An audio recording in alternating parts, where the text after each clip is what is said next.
Et on le sait également tous, 2023, c'est l'année de la jeunesse. Le gouvernement ivoirien est donc à leur écoute pour recueillir leurs préoccupations, leurs attentes, ces jeunes. Le ministère de la Promotion de la Jeunesse organise en ce moment même à Abidjan des rencontres consultatives. Et bien pour cette deuxième journée, les jeunes issus des secteurs du sport, de la culture, de l'entrepreneuriat et des médias ont été conviés pour échanger avec des membres du gouvernement. Le témoignage de Michel Mambo. Demander, c'est à l'État ivoirien de prendre en compte toutes nos requêtes. On n'arrive pas à avoir accès à nos différentes autorités, on n'arrive pas à être entendu.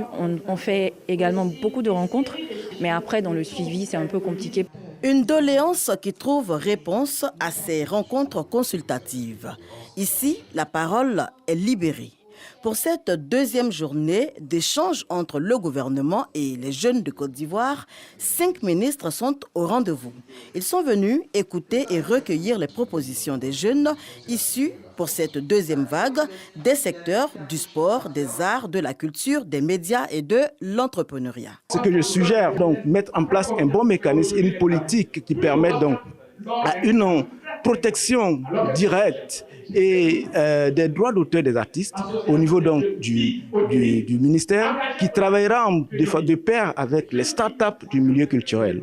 Et deuxième préoccupation, c'est de pouvoir permettre également au gouvernement de pouvoir créer un mécanisme d'éducation adapté à l'évolution des différents nouveaux métiers qui se créent. 2023, année de la jeunesse, Françoise remarque, Belmondo Dogo, Paulin Claude Danho, Amadou Koulibaly, Touré Mamadou, les membres du gouvernement assurent de leur engagement à concrétiser la volonté du président de la République, Alassane Ouattara.